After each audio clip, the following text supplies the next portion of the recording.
the GraysMatter podcast, a podcast where we talk about things and stuff. I have a special guest today. Returning once again is author Sonni de Soto. Hi. So yes, my pronouns are she, her, and as you said, this is my second time on here, and I am an author, a cosplayer, and relatively recently also a streamer, a VTuber on Twitch. That has been fun, I take it? It has been, although again, it was unfortunate timing because I had started it. I got the VTuber model, which my friend Ruby Diane, she created my VTuber model, and it's amazing. It's like a play because my partner who he's been streaming much longer than I have. He's been doing it for a while, and he was like, we should have a date night where we play games together. And I'm like, I'm not really a gamer. And he's like, yeah, that's the point, is to watch me flail on stream. So he was like, you have to come up with like a little image of yourself. So I was like, okay, I don't know, what do you want? And so we were looking at different things, and the first game we played was Minecraft. So I was like, I'm just gonna be a Minecraft beat because they're just adorable and they're cute and I love them. So I did that as my very first little avatar model. And then when it came time to do an actual professional one, I was like, well, let's keep with that. So I'm a little queen bee mech. She's just kind of cute, and actually technically I'm the little bee that's in her crown, and it's adorable. So I'm having fun with that. I was streaming, like writing stuff for a while there, but then work just got crazy, and so I haven't done that in a very long time, and I do hope to get back into it. But for right now, it's mostly just date night where we're playing various games and watching me flail. I remember seeing some posts on your was it your Instagram or on the Facebook where I saw. Probably all of it. I'd Yeah. cross post everywhere, but probably Instagram. Oh, yeah, that was fun to watch.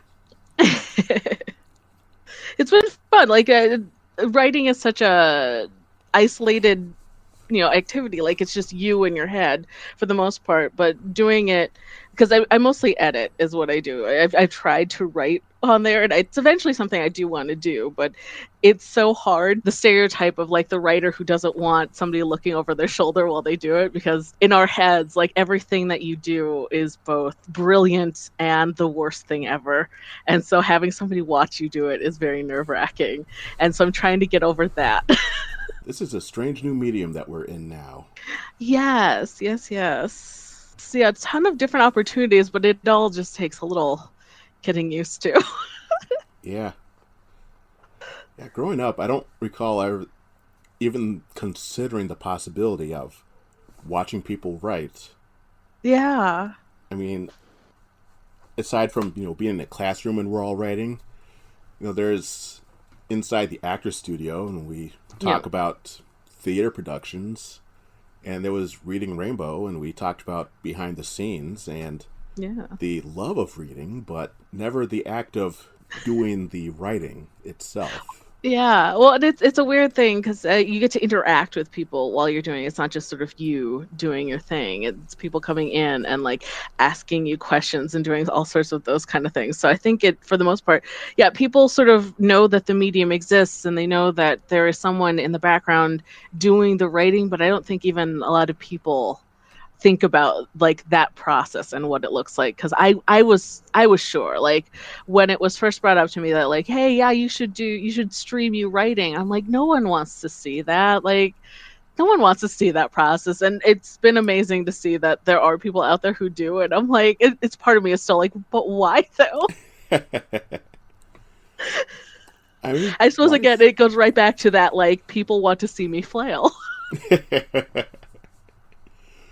I mean, there may be that, yes, but then why do people watch anything? That's true. I watch ridiculous things. I think at the end of the day, it's just everybody's sort of there being like, I don't know why you're here, but we're glad that you are. We've watched sports for, oh God, even beginning in person of time, for hundreds of years now. Yeah. Because professional walking used to be a thing. Like, you can read about old documents about people walking as a sport, and people being there to cheer them on. and just walking in circles for days. And then, whatever brings you joy. yeah, now we've got football and baseball and whatever's. Yeah. And now esports and Yeah. Twitch. So why not writing? Why not? Yeah. And except again, it's that whole idea of like I'm almost like it's just that idea of like everything I do is just awful, and like having somebody watch me do it. Well, awful is also a subjective. Yeah. I'm sure it's not nearly as bad. Again, because like I go back and I do read my stuff, and I'm like in the editing process, being like, okay, this isn't as bad as I felt it was while I was doing it. So definitely, I feel like writing is one of those things where you just kind of have to, just to do it, you have to sort of be okay with the fact that your ego is always going to be your stumbling block. That is true. We are our own worst critics. Yeah. I mean, like either again, like I said, it's either you think you're doing like the most innovative, best thing in the world. No one's ever written a story like this. And then you read it again. You're like, oh, wait, no, never mind. Or it's I'm the worst and I should never, ever do this ever again. And then you're like, oh, it's not that bad. That makes me think of in The Good Place, that one person in the bad place who thought that he belonged in the best place. Oh, yeah. And couldn't conceive of him being in the bad place. Absolutely. Oh man, that's a great show. I love that show. Oh, it was so good. I finally just watched it. Oh, it's so good. Yeah. Oh, the first time you watch it, it's just because there's just never been anything like it on television. It was a little refreshing to just see it and be like, oh my God, yeah, that's what you can do. Yeah. And all the talk about morality and, what is and isn't good and just. Yeah. I like that it is it's like it has a message and it is trying, it like has something to say, but it also doesn't necessarily take a definitive stance on morality. Like it is very much like, look, we're all trying our best. Yeah. I don't know if none of us know the answers. I don't know if their take on heaven is more or less terrifying than the Christian take on heaven. Yeah. Because either A, we're all feeling pleasure all the time, but, get desensitized to it and just don't notice. Yeah. Or B, we're forced to sing glories all the time, and there is a giant eyeball with eyeballs circling it, saying, be not afraid. Yeah. I mean, like, I've been atheist agnostic since I was in the second grade because none of it ever made sense to me ever. So it was always one of those things where like it was nice to see that like in a show that was going to be mainstream that they were going to tackle something like that. It's been in my head for so long of just like, yeah, both heaven and hell are not nearly as good and bad as you think they are. Yeah. Like it was very nice to see that. Though I am glad they did not put any angels in that show. Yes. They are terrifying. I do like the internet's obsession with the biblically accurate angels. I do like that, yes. It's very strange to see everybody's interpretation of what they are, particularly again, like just some people they go absolutely insane. I'm like, all right.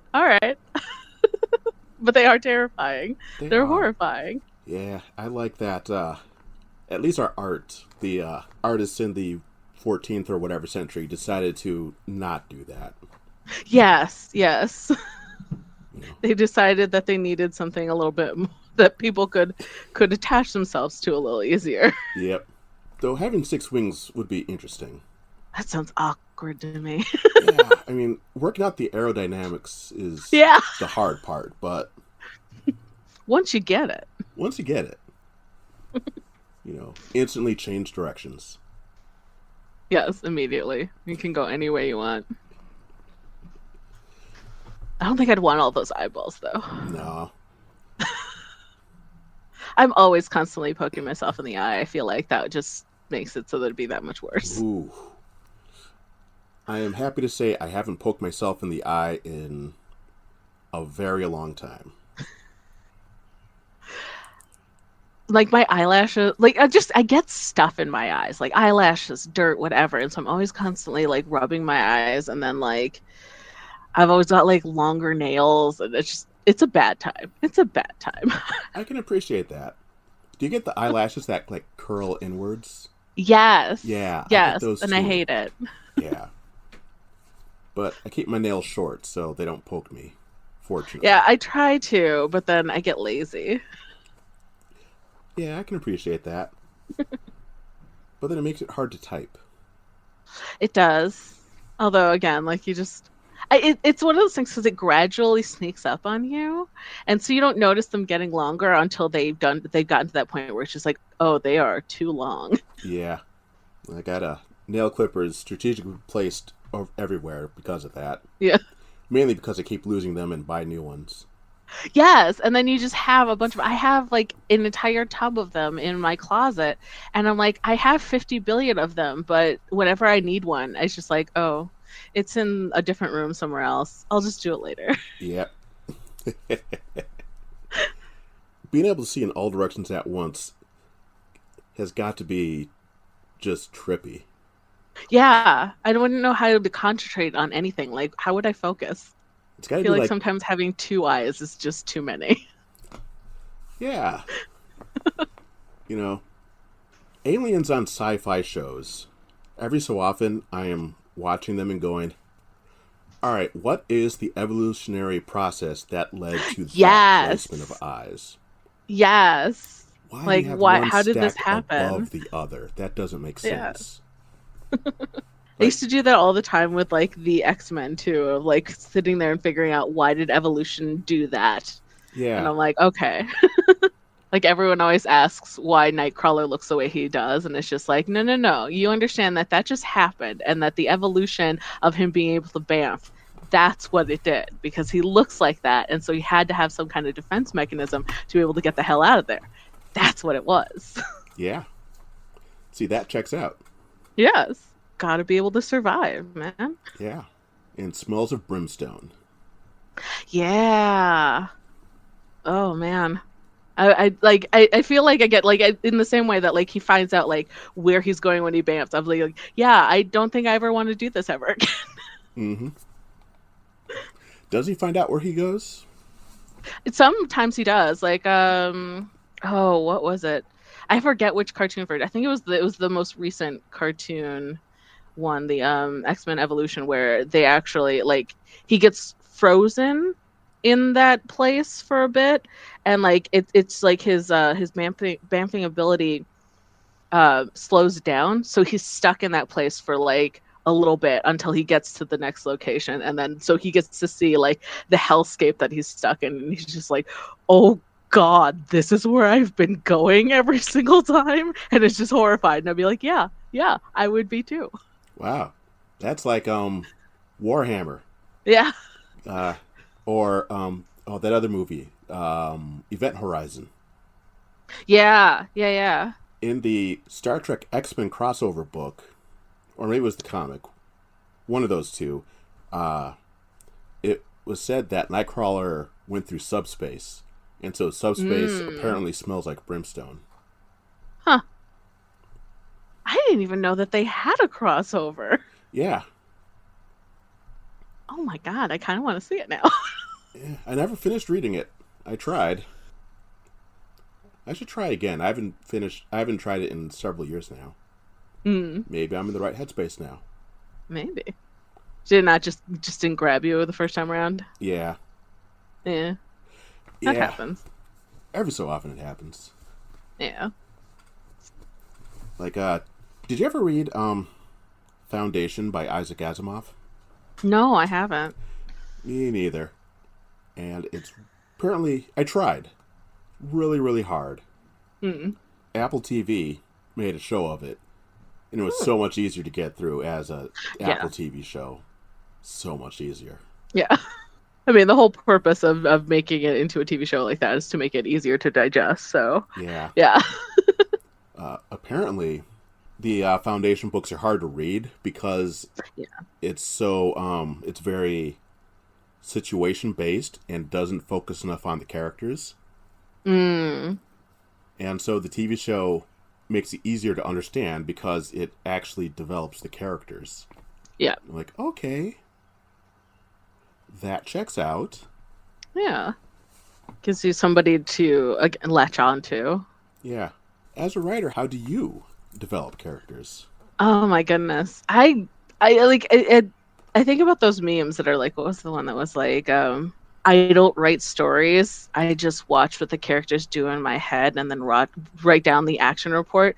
I feel like a lot of the times it's just that, or it's just like you're going about, because I'm like, there's a constant question of whether or not you're a planner or a pantser, whether or not you like plot your story out from beginning to end before you write it and then you follow that path all the way through, or whether or not you're just like, we're just going to throw caution to the wind and just go.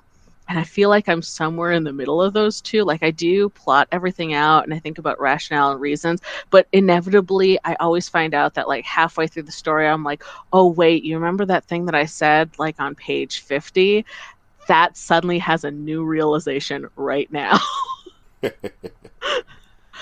Like, oh, what was my favorite one? And I didn't notice this until it was done, but I was in a writing class and I wrote a story about the Minotaur and how he's stuck in the labyrinth. And what does he do to eat? And like he's got the sacrifices, everything like that. And I'd written this point where like his mother as a child, his mother would come in and she would visit him and tell him stories to sort of calm him down and whatnot. And then one day she just stopped. And as the reader, he never goes into why she stopped until I was in the class and I was like, they were critiquing the story and someone's like, yeah, and the part where the mom got eaten was messed up. And I'm like, wait, what now? But like, I looked back at that part and I was like, oh, you could definitely read it as if she got lost in the maze, died, and then he had to eat his own mother. And I was just like, that was not what I was intending, but wow, yeah, okay. Yeah, that's definitely where we're going now. Yeah. Wild. So, yeah. It's always very strange to sort of see your own stuff from somebody else's perspective because they always see something that you just absolutely missed. Yeah, totally. Oh my. I don't think I would have seen it as, eating like that either. I definitely didn't, but it absolutely makes sense because, like, if the whole point of the only food source that he gets are these sacrifices that get sacrificed to him. And then all of a sudden he talks about how his mother used to visit him until she didn't. And it doesn't go into why she didn't and doesn't say it. It does just kind of be like, oh, yeah, the implication is right there. When did you say you wrote this again? College. Okay. Yeah, not so bad. Like, yeah, I think if it was in like high school, it would have been a little bit like, oh, okay, that's a little dark for high school. But it was college. It was fine. Do you have any of your writings from high school? I do. I've kept just about everything. I'm one of those writers who I don't like to throw anything because you just never know when it might become something that you want to use down the line. Mm-hmm.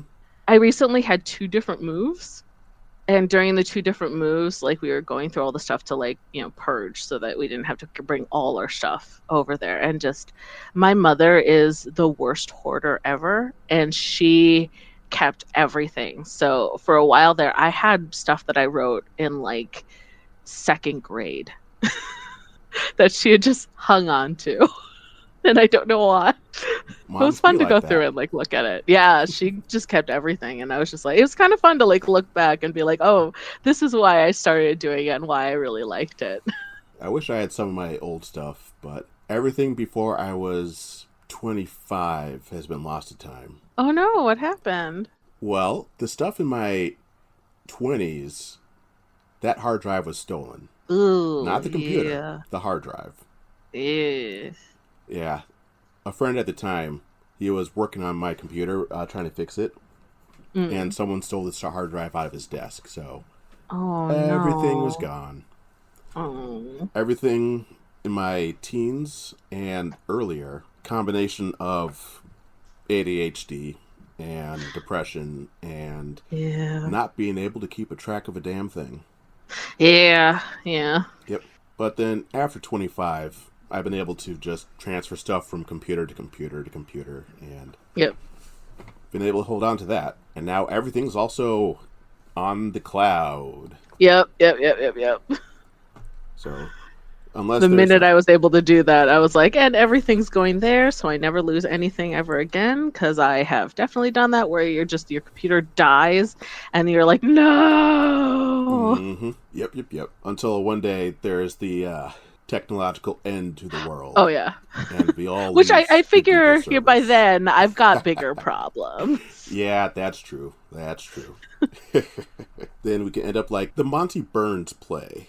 There was a play at Fringe, I think it was at Fringe several years ago, where in the far future, most literature and media is gone due to some cataclysm, and all the stories that are told are based off of a surviving episode of The Simpsons.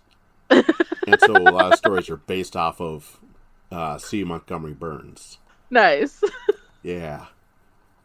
That is excellent. That is That amazing. and send it to you. Yeah. That would be an interesting restart, though. Just, That would be. we all have to start over. Now we're telling stories off of, here's what we remember from The Simpsons. Because that's in the zeitgeist.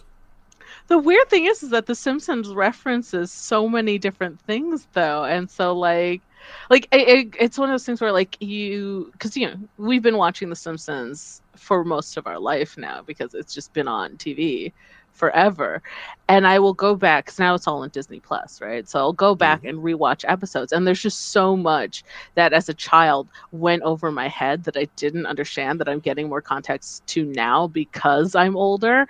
And so I just feel like, again, if everything was lost, would that show even make sense anymore? Like the basic structure would, like the basic, story of a family, but there's just so much in there that's referential to so many other different things. And I'm like, I don't even know.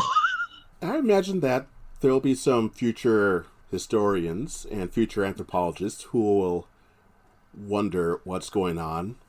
'Cause I remember seeing in overly sarcastic productions where Red was talking about how some myths were referencing another deity, but expecting everyone to already know who that deity is. Yeah. So it's like, please tell us who this is. We don't know. People several thousand years ago, help us out here. So I could see that happening. Yeah, I could see that. Although I feel like, again, it's very lost in translation, especially if everything is verbal stories, because that was the main reason why we decided, we should write this shit down, is because the story would change so often and you'd get different interpretations, different things, and you'd have a million people trying to tell the same story and it all comes out different every single time. So and I always find that really interesting to see. I studied children's lit in college, and to see all the different versions of just Cinderella or Snow White, and to see how each culture sort of took it and turned it into something unique, and what their different takes on it were, is just fascinating to see. Oh yeah. I always find it interesting whenever the people throughout history who are against the written word, was it Aristotle or the other guy? One of those two, who hated the written word because people wouldn't memorize things anymore. Oh, yeah. I think that was Aristotle. And then another person down the line, part of me thinks it was St. Thomas Aquinas, but it might have been earlier than him. It was probably earlier than him. Didn't like the punctuation mark. Yeah. Because you were supposed to just know when to end a sentence. Yeah. And how the idea that you were supposed to be able to write clear enough to where your audience should be able to know just by how the words are arranged on the page. And we have variations of that already, like the Oxford comma. I love the debate on the Oxford comma. I love the Oxford comma just to begin with, but the people who are well, you should write in such a way that you shouldn't need it. And it's just or I could just use it and make sure that everyone knows what I'm saying. Yes. I feel like making it the most accessible is probably the best way to go with this. There has been at least one court case that hinged on the Oxford comma. Yes. And I think it had to do with Walmart. Oh, I don't know what the actual case was, but yeah, like there's just all the different ways that you can just go wrong by just not using that one simple little thing. And it's just like, you realize that like the main reason why people didn't want to use it was to save on printing. And that was it. And so now that we don't have to worry about that, why don't we just use it? I looked it up. Lack of Oxford comma cost main company millions in overtime dispute. Yeah. Had to do with a dairy company, Oakhurst. And it was because the drivers, their overtime pay was denied because of certain exceptions because of the way the list was written. Yeah. And so the list was rewritten with lots of semicolons. Like, yeah, that's what you get for not being clear. Yep. That's so crazy. I love that kind of stuff.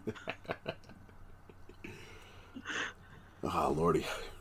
I love that they solved a common problem with the semicolon too, because oh my god, the number of people who have no idea how a semicolon is meant to be used. And to be fair, like it is purposefully confusing. Like the number of rules. Like I did editing in college, and like you have like, you know, like everyone's issued the Chicago Manual of Style, and it's this huge thing that is just made up of grammar rules, and it's just like this is one manual out of like dozens of other ones that like are completely different rules over there. Like we all use different ones, but these are the rules, and it's just like it's just madness. Utter madness. I prefer the MLA style myself. Yeah, I'm an MLA girl because, you know, liberal arts degree, but you know, it's just crazy. Well, and it's just, I think the older I get, like it's that whole idea of you know, that word's made up, and it's just like they all are, you know. It's just you get to that point where it's just like, do you understand what I'm saying? Oh yeah, good, let's move on. Oh, it's like cromulent, again from The Simpsons, is now in our lexicon. Yeah. And embiggen. Yes. Well, and the idea that like there are people out there who have no idea that that's where that word comes from too, and it's just kind of like it's craziness. And again, like I was saying, I'm on Twitch more now, and like so you're watching slang develop at like light speed, you know, and it's interesting to just see how that all works, and to watch it become just vernacular almost instantly. It's just fascinating. Have you watched Young Justice? I have, yes.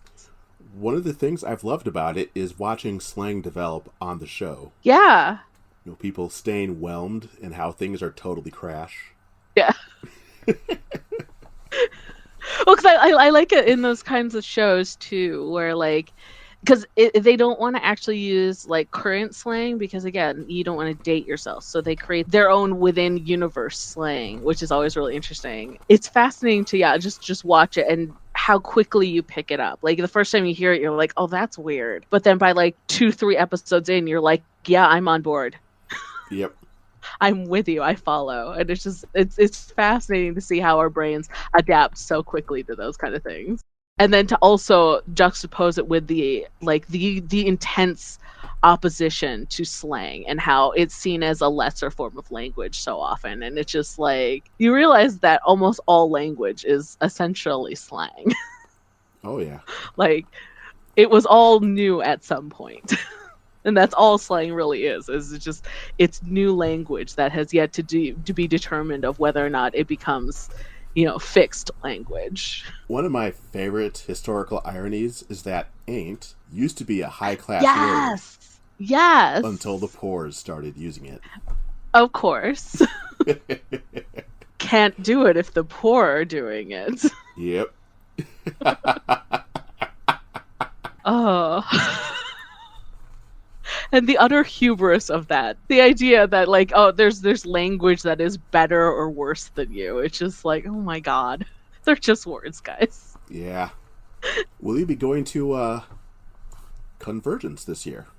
Yes, I am. I'm trying to, oh my god, I'm trying so hard to do costumes and everything, and just I believe I have made myself to be more ambitious than I should have. Do tell. Work got really bad. Like, so my work, when was that? It was like when spring was just starting. They were like, so we're going to add some more business and we're going to add some more people. So we're just gearing up for that. Don't worry about it. It'll be fine. We're preparing for this. So I'm like, okay. And so like almost overnight, our business increased 5 times over. And so suddenly I had to not only deal with the exorbitant amount of new business that we had, I also had to train in new people as well. And it was madness. And so I was looking for anything to not be thinking about work. while I was doing work or while I wasn't. Like those were days where I was working pretty much from like 6 a.m. till 3 a.m. every day. It was madness. And so I had stumbled across The Six, which is a musical about Henry VIII's wives. Mm-hmm. And I don't know why I latched onto it so much, but I just became obsessed with it and would just listen to it on repeat over and over again. And my favorite wife is his fourth wife, which is Anna of Cleves, mostly because I think she just won the lottery. Like this is not historically accurate. It is absolutely not historically accurate, and I know that, but I don't care. But the character of Anna of Cleves, she was in Germany, and King Henry went over to Germany, without even meeting her. He saw her portrait. He didn't even see her, but saw her portrait and was like, yep, that's my next wife. And so just not sight unseen, went back to England and just got all the paperwork together, and they were married. And then she traveled from Germany over to England, and then they met face to face, and he looked at her in real life and was like, nope, I'm done. And so divorced her immediately. But because she had a prenup, she then got to live the rest of her life in luxury in a castle in Richmond. And her whole song is how she's just like, oh yes, like they're all battling to see like who had it worse among the wives. And she's just like, yes, my life was so tragic. What was I supposed to do with more money than I could spend in my entire life and not a single man to tell me what to do with it? And so she just has this amazing number, and it includes even like a costume change where they literally midway through the song tear off her regular costume, and underneath it is just this like bejeweled bodysuit, and it's just amazing. So I've just been like, I want that as my costume. So I've been doing that. So I've been literally just like sitting there bejeweling a bodysuit for weeks now. Oh, that's going to be fantastic. It's going to be amazing, but it is like, my friends are all looking at me like, you are absolutely insane. I'm like, yeah, I know. I am aware. It is also one of those costumes that garners a lot of attention. So again, like during the pandemic, I was working from home, but we just started going back to the office like a couple months ago, and do not like.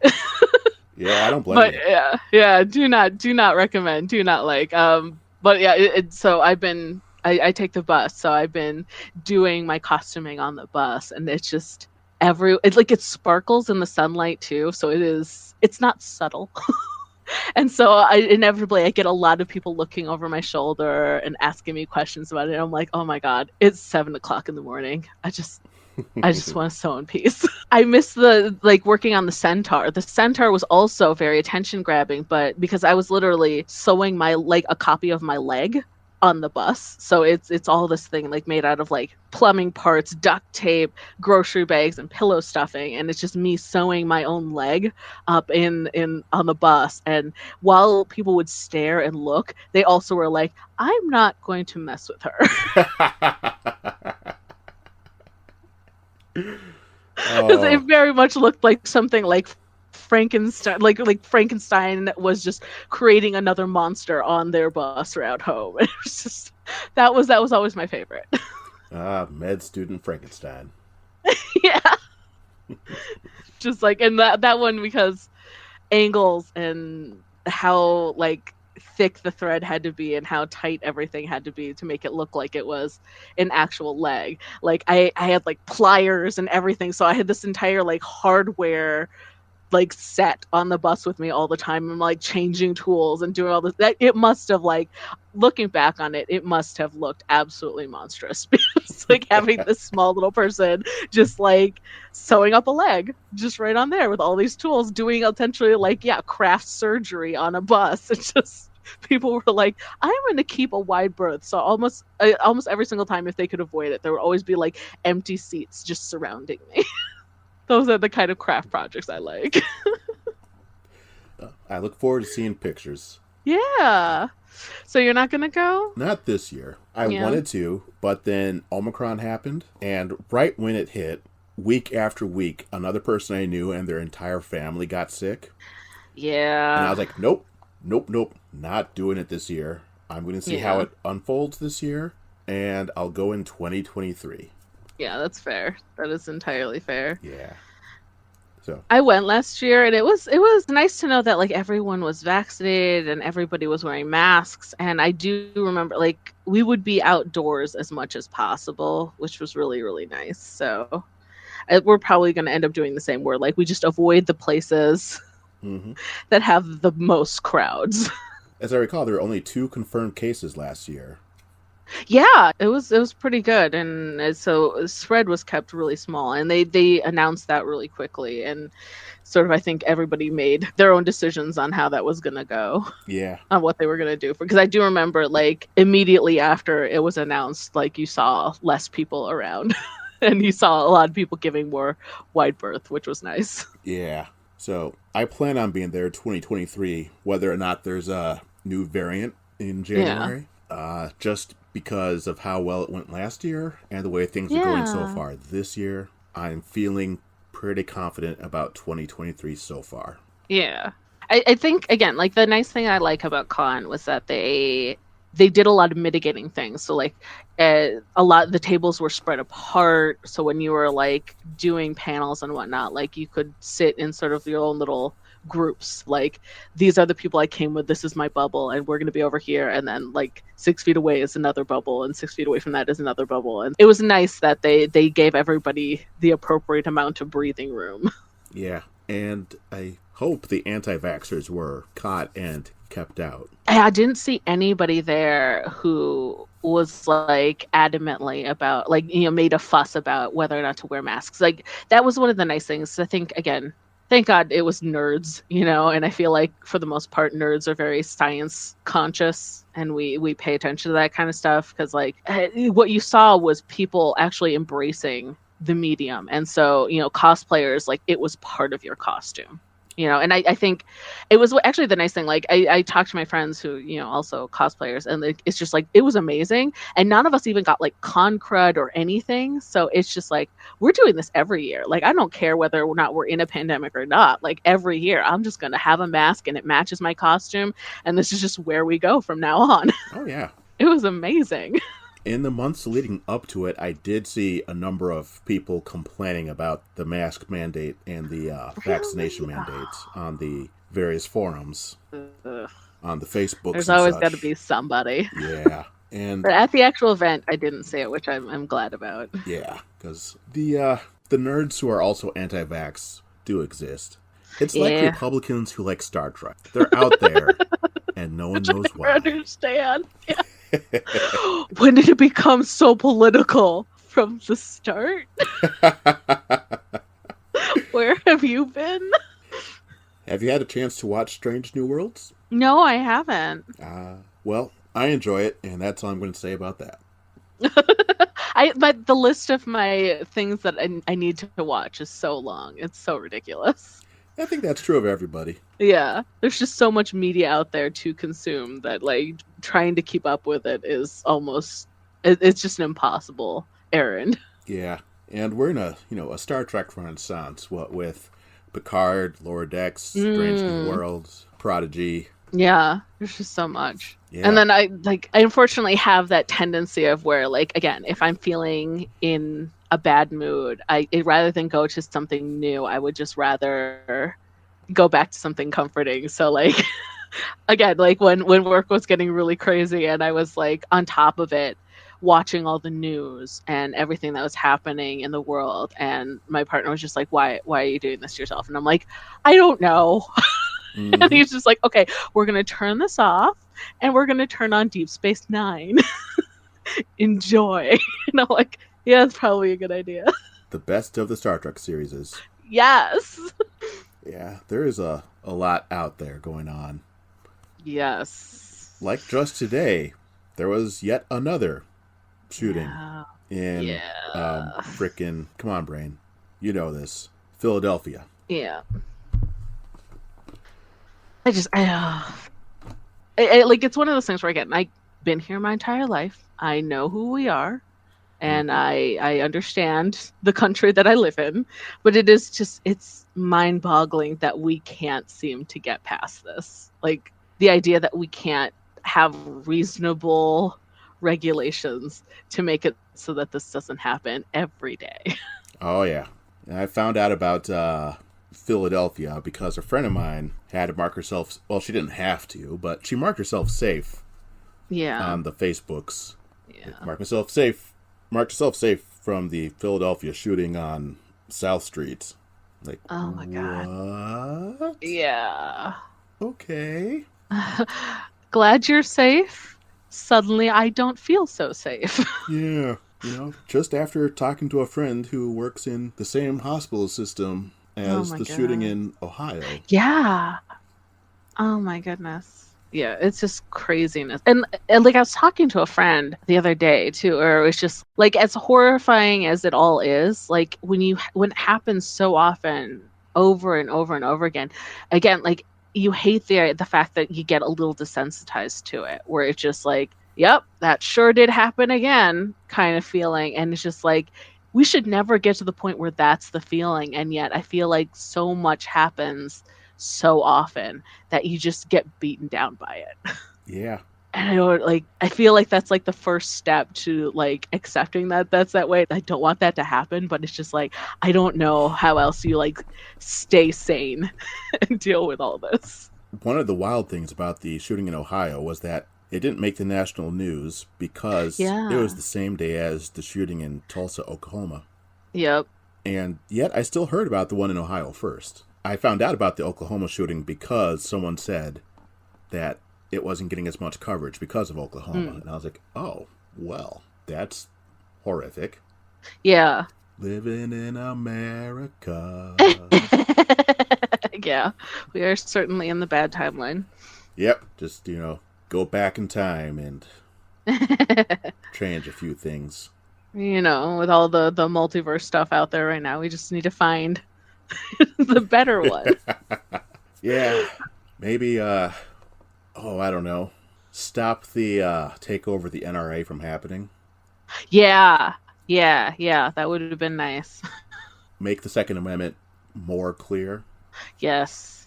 Instead of having Oh there my be, what is it, gosh. 4 versions of it, I think there are floating around.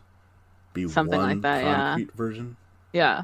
Well, and again, it was purposefully written to be vague so that it eventually, like, the hope was that somebody would do something with it because it was a concession to the South to even put it in there in the first place. And so they purposely wrote it vague so that, maybe it could get amended later. And the fact that it just never did. Yeah. It's just like, oh God. Go back far enough, put nanites in the Southern politicians, and then just Yeah. convince them through subliminal messages to stop being jackasses. Right.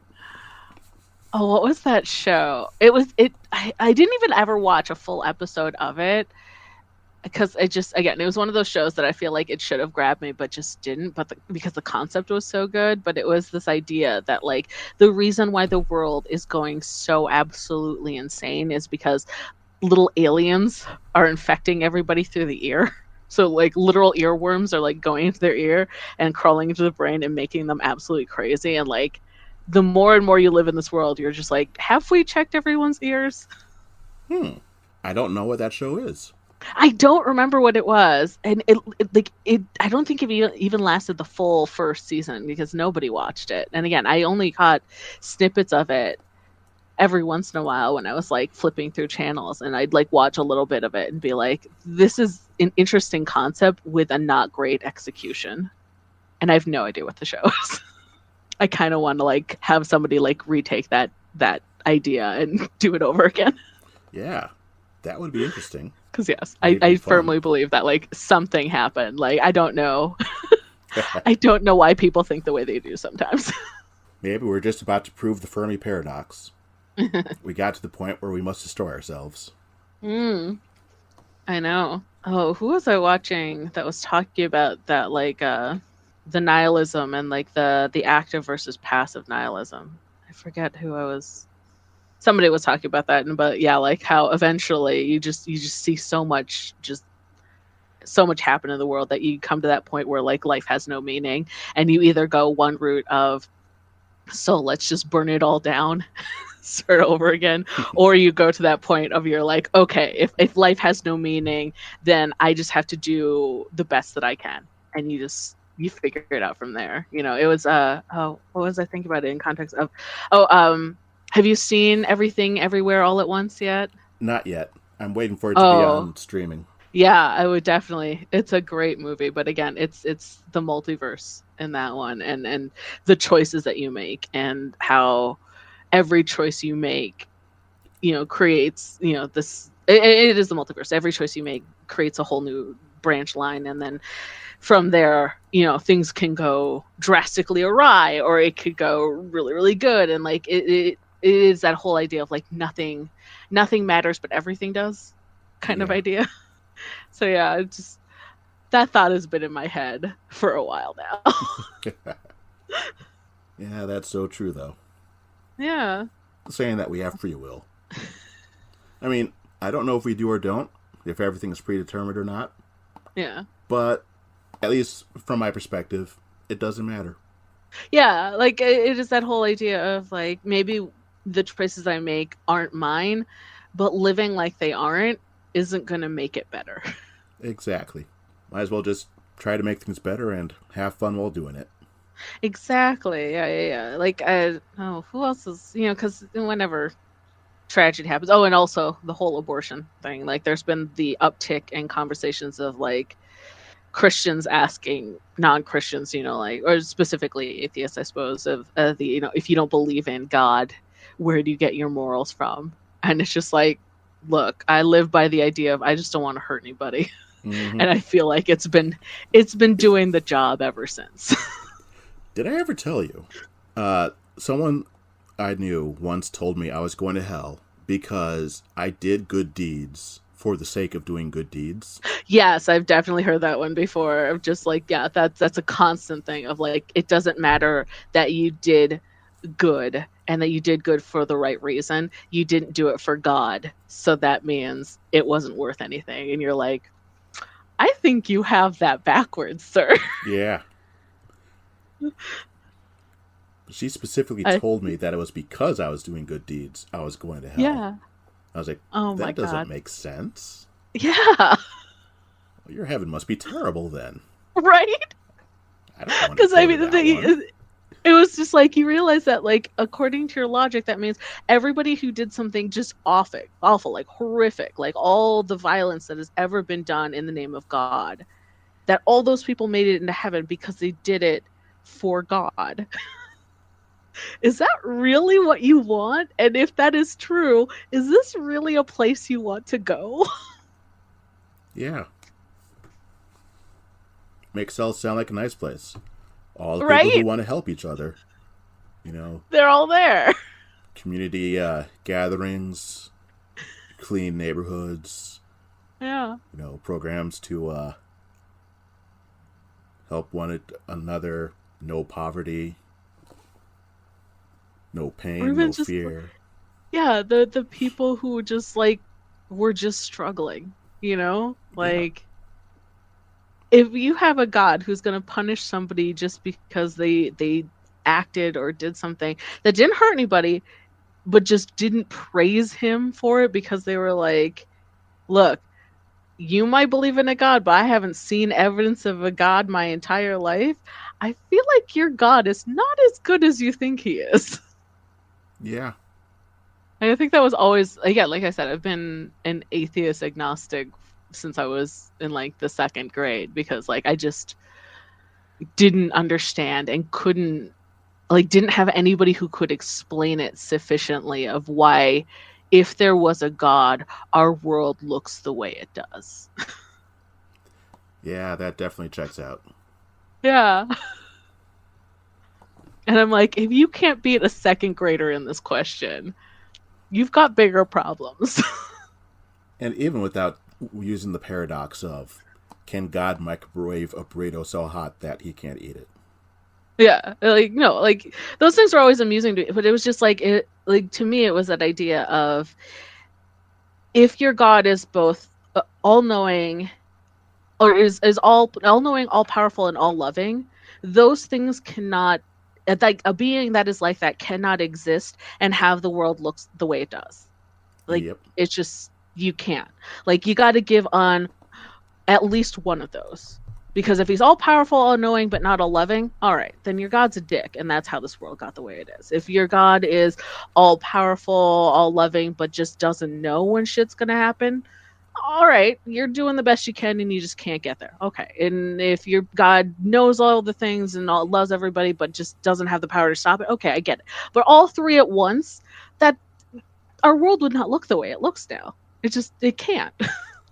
And I never could understand that. And the minute you bring that up, like you can see the person of faith just like you can see the question happen and then see them immediately be like, nope, we're going to stop that thought right now. Mm-hmm. Because you can't answer it. There's not a good answer for it. Kind of doing the whole thing of Ned Flanders burning down the proof of there not being a God. Yeah. And again, like I don't have a problem with people of faith. I think that people who have faith, like some people that they have that and it's something that helps them out. And there's the whole thing of like religion creates community, da da da. I have zero problem with that. It's the minute your faith starts impeding on my lack of. Oh yeah. Definitely. That is when we have problems. I think because when you're young and, a little pretentious and a little cocky, like I used to purposefully get into religious debates so that I could see that look on people's faces of have them be like, oh shit. And it was really fun.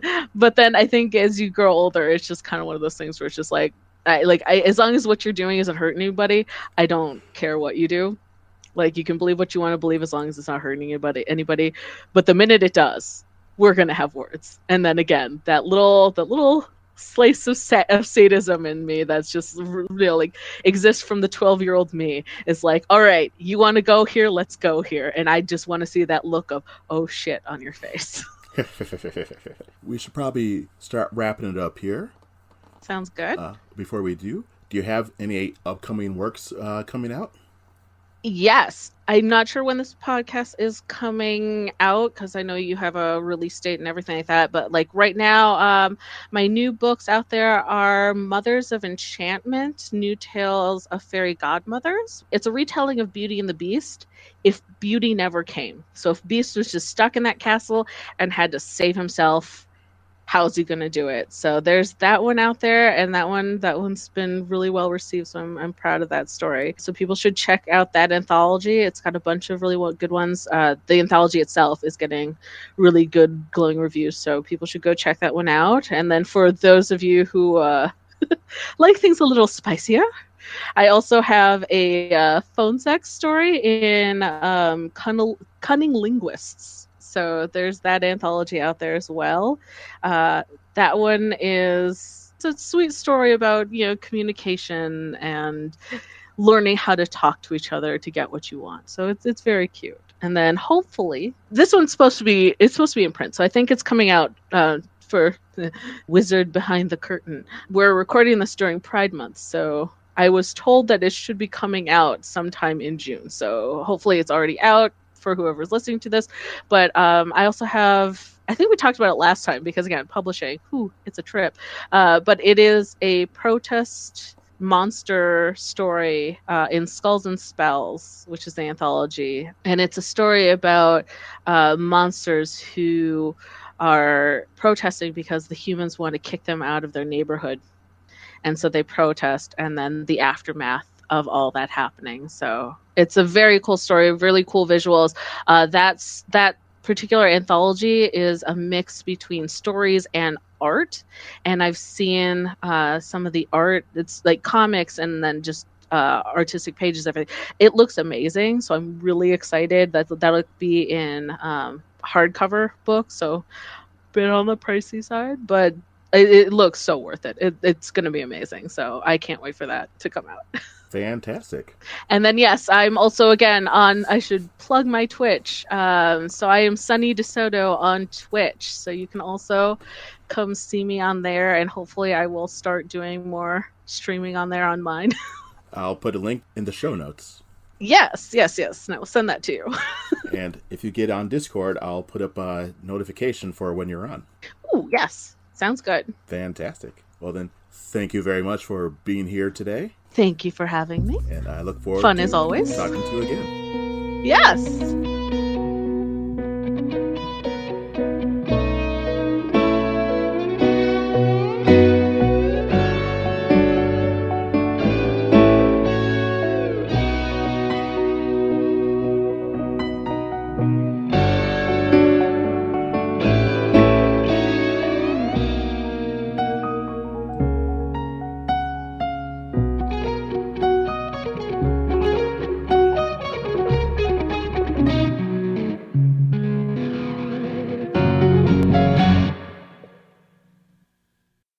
Thank you, as always, for listening to GraysMatter podcast. Please like, comment, and subscribe to stay up to date on all the latest episodes.